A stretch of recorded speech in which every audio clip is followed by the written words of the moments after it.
Tapi kita perlu ingat ya bahwa yang namanya fenomena-fenomena gaib itu bukan berarti kita harus menghempaskannya, tapi menempatkan sesuai porsinya, bukan untuk membodohi, tapi untuk mengingatkan kita bahwa kadar akal kita itu terbatas. Kata beliau, khudh ma sofa wada'il qadar. Ketika menyikapi budaya itu, khudh ma sofa, ambil yang baik, wada'il qadar. Yang memang bertentangan dengan syariat ya kita tinggalkan. Tinggalin. Tensi 200, Ustaz. Ya salam. Dia sampai 200, itu mestinya orang koma, Ustaz. Pingsan, Ustaz. Tensi kok 200. Tapi dia bisa jalan dari kos-kosannya, dari rumahnya ke rumah sakit, Ustaz. Ajib. Bagaimana kita dapat mengambil pelajaran dari kesetiaan Khidmir terhadap Ashabul Kahf? Wah. Khidmir nih. Soal Khidmir. Soal Khidmir nih. Yang kemarin ramai, Ustaz. Nama saya banyak di tag itu. Assalamualaikum warahmatullahi wabarakatuh. Waalaikumsalam. Zat, ini di sesi berikutnya Zat kita akan menjawab pertanyaan netizen Zat. Wah, Ini kita banyak sekali sebetulnya. Bagus-bagus. Cuma bagus-bagus juga. Kita pilih yang menurut kita penting untuk kemajuan umat. Iya. Bukan untuk jadi bahan bertengkar atau yang lainnya. Oke, yang pertama Ustadz, bagaimana Anda memandang peran ulama dalam menjaga tradisi dan akhlak masyarakat? Antara tradisi dan akhlak. Karena kadang-kadang benturan, Ustadz. Ada tradisi tertentu yang ternyata bertentangan dengan akhlak gitu. Supaya ini match inline itu gimana? Cara menyeimbangkannya. Ini kayaknya antum yang cocok jawab. Enggak ada. Ini bintang tamunya antum. Karena antum kan pegiat keris, pegiat budaya, seneng. Al-Fakir enggak begitu suka dengan budaya. Artinya enggak begitu familiar ya. Karena mungkin banyak di rumah, enggak pernah keluar-keluar gitu. Silakan, Zat. Ya, tentang tradisi, Ustaz ya. Kalau sekarang tradisi itu ya bicara tradisi itu pasti akan melebar. Baik yang dari segi kesenian atau tradisi keseharian. Tradisi itu kan adalah sebuah kebiasaan kolektif gitu ya, yang akhirnya menjadi sebuah adat dan budaya. Ketika adat dan budaya itu memang baik, ya perlu dilestarikan. Tapi ada yang kurang baik ya harus kita benahi secara perlahan gitu. Dan yang paling paham adalah orang yang memang berkecimpung di dalam masyarakat itu sendiri. Kalau saya lihat Pondok NH ini Masya Allah berbaur sekali dengan masyarakat itu sana. Mohon doanya. Kami tidak menggunakan pagar pembatas karena memang nggak ada budgetnya. Ya terus. Ya kalau apa ya, berbicara masalah akhlak dengan tradisi-tradisi masyarakat sekitar, mungkin kita bisa masuk ke dalam kebutuhan yang menjadi kebutuhan fundamental ya dari masyarakat itu sendiri. Apa itu? Ya hubungan sosial, mobil khusus yang di dalamnya terkait sandang pangan, ekonomi khususnya. Bagaimana kita bisa berperan untuk bisa meningkatkan ekonomi masyarakat sekitar, atau dengan membentuk baitul mal, ya, yang dengan itu masyarakat itu nanti bisa kita ajak untuk ngaji bareng, atau yang mudah banget, yang mudah dulu deh, nggak usah membangun baitul mal.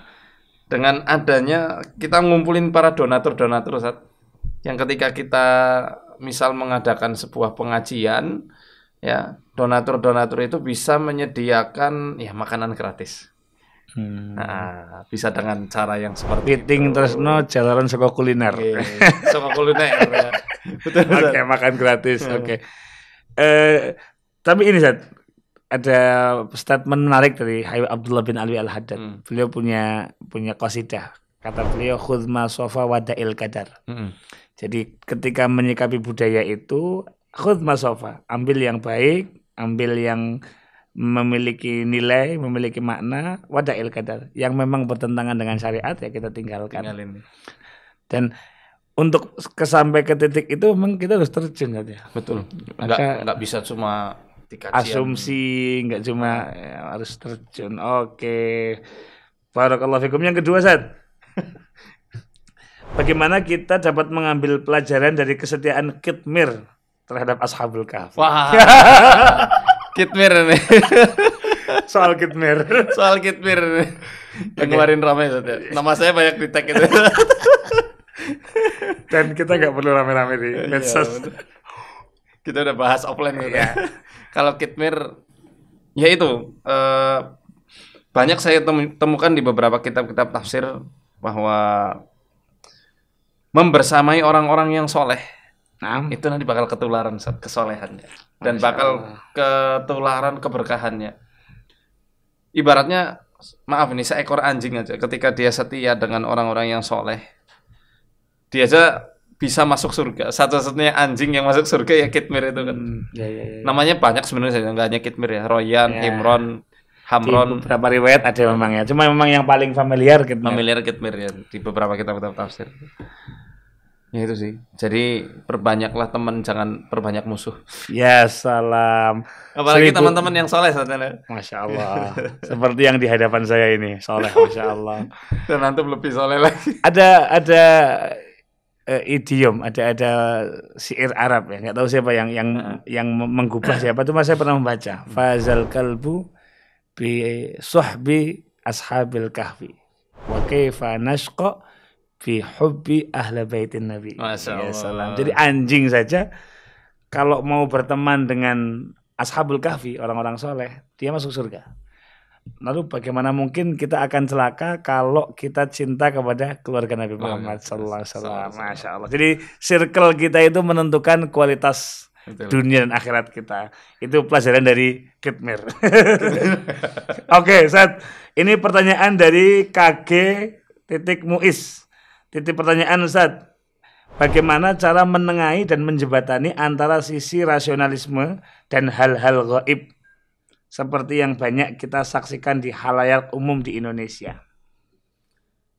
Hal-hal gaibnya apa ini ya? Soalnya ini global sekali. Iya. Cuma mungkin dibahas secara di-spill benang merahnya aja. Iya, kalau misal hal-hal gaib itu sebenarnya kita nggak perlu menafikan ya, karena kadang-kadang seperti ini Ustaz, saya banyak melihat orang-orang yang terlalu skeptis mengatakan gini, Cina itu udah seperti 2050, sains teknologinya berkembang, kita kok masih berkecimpung dalam dunia-dunia yang mistis gitu, yang gaib. Nggak salah sih statement seperti itu ya, omongan seperti itu, tapi dalam rangka supaya kita maju teknologi dan sebagainya ya. Tapi kita perlu ingat ya bahwa yang namanya fenomena-fenomena gaib itu bukan berarti kita harus menghempaskannya, tapi menempatkan sesuai porsinya, bukan untuk membodohi, tapi untuk mengingatkan kita bahwa kadar akal kita itu terbatas. Akal manusia itu terbatas, sehingga ya sisi rasional itu kadang harus tunduk dengan iman. Betul. Karena kadang-kadang kita nggak bisa menjangkau dengan akal kita sesuatu hal-hal yang sifatnya metafisik, yang gaib. Apalagi kalau sudah ranahnya khawariqul adah, yang itu mukjizat misalnya ya, atau mukjizat kan udah selesai, karomah ya, maunah dari Allah, itu kan kadang kita nggak bisa mencerna itu akal kita tuh, dan nggak bisa dibuktikan karena karomah kan nggak bisa diulang saja. Bisa diulang. Oke, enggak kayak jurusnya Dragon Ball. Datangnya tiba-tiba. Dan jangan lupa teman-teman, dalam Al-Qur'an itu alif lam mim dzalikal kitabul la raiba fihi hudal lil muttaqin alladzina yu'minuna bil ghaibi. Hudal lil muttaqin, Al-Qur'an itu petunjuk untuk orang-orang yang bertakwa. Siapa? Alladzina yu'minuna bil ghaibi. Dia yang believe, dia yang percaya terhadap hal-hal yang gaib. Jadi ini termasuk pada saja, termasuk. Ya. Oke. Karena Tuhan itu kan gaib. Ya. Banyak sih kalau bahas masalah gaib, kan gaib ada dua ya, Ustaz, mutlak sama nisbi itu. Yang mutlak dan absolut dan yang relatif. Ini kalau misalnya yang ditanyakan adalah gangguan metafisik, Ustaz, ya. Nah, titik temu antara rasionalitas dengan gangguan gaib yang dialami oleh manusia adalah dengan kalau saya Ustaz melihat tanda-tandanya, Ustaz. Yaitu secara saya melihat dari empat perkara, dari suhu tubuh, nafas, denyut nadi, sama tensi. Artinya itu bisa jadi faktor ada gangguan-gangguan. Maksudnya secara rasional itu bisa dibuktikan dengan alat, dan yang nggak rasional itu juga bisa kelihatan gitu loh. Contoh kayak gini, pernah ada orang yang Dokter Lili, masih ingat nggak? Itu tensinya sampai berapa ya? Tensi 200, Ustaz. Ya salam. Sistolik apa diastolik saya kurang saya lupa. Pokoknya dia sampai 200 itu mestinya orang koma Ustaz. Pingsan Ustaz. Tensi kok 200. Tapi dia bisa jalan dari kos-kosannya, dari rumahnya ke rumah sakit Ustaz. Ajib. Terus. Ya. Dan memang beliau ada gangguan gaib. Nah, secara alat kan nggak bisa dibohongi ya. Ya betul, terukur. Ya, dia bisa terukur.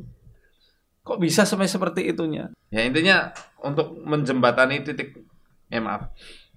temu ya antara yang gaib dengan yang logis, ya dengan pembuktian paling nggak itu, dengan alat ukur yang bisa disepakati bersama. Di antaranya dengan 4 hal ini. Oke. Itu nanti bisa kelihatan lah. Ustaz, ada pertanyaan menarik Ustaz dari Bob Said Sakinah. Ini pertanyaannya, jika mimpi ular kobra silver bercak hitam, detail sekali, di dalam lemari pakaian, dan mimpinya pukul 3 dini hari. Ini detail sekali. Silver bercak hitam. Dan mimpinya di jam 3 dini hari. Apa artinya Ustaz? Oke. Ini kalau kita lihat dari tafsir mimpi itu ya, kan mesti lihat awal dari ya betul, mimpi saja. Betul. Nah ini perlu kita ketahui bagaimana si penanya ini kondisinya bagaimana, dalam kondisi yang seperti apa. Tapi secara umum mimpi ular itu banyak takwilnya Ustaz. Ada yang kalau dia misal takut sama ular itu berarti dia musuh kan. Ya. Musuh dalam lemari, bukan dalam selimut. Tapi ada yang menarik ini tentang ular. Mimpi ular. Mimpi ular. Itu kok biasanya kami menemukan orang yang sering mimpi ular adalah orang-orang yang orang ngendep juga, ngendep emosi negatif. Kayak ular apalagi kobra itu kan dia punya racun di mulutnya. Bahkan Ibnu Qayyim itu mengkiaskan ular itu sama seperti orang hasad. Jadi orang yang punya perasaan yang terpendam gitu. Itu kayak emosi negatif kayak gitu. Kemudian ular, kalau kobra itu berkaitan dengan orang-orang hasad yang dia punya maksud tertentu. Khawatirnya kalau itu lemari baju itu kan berkaitan hunna libasul lakum wa antum libasul lahum itu saja. Barangkali ada orang yang mau jahati istrinya atau apa, ini mesti kita tanya secara langsung. Ahwal atau keadaan orang yang mimpi itu. Tapi memang ada penjelasannya saja. Ada penjelasannya dan wallahu a'lam bishawab. Oke. Kalau orang-orang langsung ngiranya ini sihir apa ya? Ya bisa jadi juga itu. Orang datang ke dokter kan dianalisa dulu. Betul. Keadaannya. Ada anamnesis itu ya. Kemarin habis ngapain? Maka orang mimpi pun seperti itu ya, harus dianalisa dulu. Oke, Ustaz, pertanyaan menarik lagi Ustaz dari Gria Cantik _SL. Assalamualaikum Ustaz, sewaktu saya membersihkan ruang salon, tiba-tiba ada gigi geraham manusia diselipkan di dalam roda lampu facial. Lalu suami 2 hari berturut-turut menemukan seperti bungkusan kertas dan satunya bungkusan yang dijahit kain putih di dalam pot di depan rumah saya. Lalu saya ambil dan saya bakar Ustaz. Yang saya tanyakan, apakah benda-benda itu mempengaruhi kesehatan suami saya? Sebab suami saya sering merasa pusing dan tiba-tiba kayak ditusuk kepalanya. Bagaimana cara menghentikannya Ustaz? Terima kasih. Oh, kalau seperti itu memang bisa terjadi hal yang semacam itu Ustaz. Tahun 2018 saya pernah menemukan kasus mirip kayak gini. Oh. Ya dilempar ke rumah saya malah. Ajib. Nah, pakainya gigi geraham juga. Masih ada itu fotonya Ustaz. Jadi pakai logam buletan itu, terus ada beberapa simpul-simpul pakai gigi geraham. Nah, qadarullah saat itu yang sering kena juga ada salah satu keluarga saya yang sering kena juga dan pusing terus sakit kepala nggak tertahankan. Nah, ketika itu ditemukan apa treatmentnya? Dilepas buhulnya satu-satu. Dengan ikatan-ikatannya dilepas, saya baca Al-Falaq, An-Nas itu. Sambil melepas sambil membaca zikir gitu. Sambil ditiup dengan nafakh. Kan ada nafat, ada nafakh. Ya. Saya pakai nafakh itu yang kencang. Kemudian ketika itu lepas sudah selesai gangguan. Hilang gangguan yang sakit kepala itu. Ini bisa jadi memang itu bisa langsung ke Ustadz berarti ya. Langsung ke Ustadz ini dari Gria Cantik SL. Jadi sudah ada tajribatnya antum ya. Nah, ini sudah lebih kuat dari dalil ya. At-tajribah itu aqwa adillah. Ya kan? Karena sudah pernah mencoba begitu. Oke, Sad, apakah ada dalilnya dan apakah itu termasuk metode ruqyah jika seseorang mencari perantara kesembuhan lewat bekas air celupan? Oke. Mungkin Zat, ini lebih kita lebarkan pertanyaannya karena mungkin yang lagi rame kan ada oknum-oknum yang gini-gini ya. Iya. Mungkin lewat obat, lewat doa, Zat. Kan di pesantren kan sangat lazim ya. Ada doa, apa air didoai kemudian dikasihkan ke yang sakit gitu. Itu secara pengalaman antum menjalankan Tibun Nabawi gimana, Zat? Jangankan nyemplungkan ini, Zat, jari telunjuk. Kita biasanya pakai air bekas wudu untuk ngilangin ain. Kan dalilnya ada di Sunan Abu Dawud itu ya. Kemudian Fathul Bari juga menjelaskan soal itu. Jadi memang masru dengan bekas-bekas orang, ya apalagi yang terduga dia melemparkan ain, dia bukan cuma jarinya aja, bahkan sebadan-badannya nanti dimandikan ke orang tersebut. Bukan diminum ya, tapi dimandikan ke orang si korbannya itu dimandikan air bekas mandi orang yang terduga melempar ain ini. Ternyata Ustaz sudah jam 11 malam, Ustaz. Sudah terlalu malam, jadi insya Allah kita sambung lagi di kesempatan yang lain. Insya Allah ini menjadi awal silaturahim yang insya Allah bermanfaat dunia akhirat. Amin. Jazakumullah khair, ana tasyarraf bi hudurikum. Semoga ini menjadi jalsah yang manfaat untuk kita semua dan teman-teman terus belajar karena ilmu Allah itu sangat luas. Semoga apa yang kita diskusikan malam hari ini menjadi ilmu yang bermanfaat untuk kita semua. Assalamualaikum warahmatullahi wabarakatuh. Waalaikumsalam.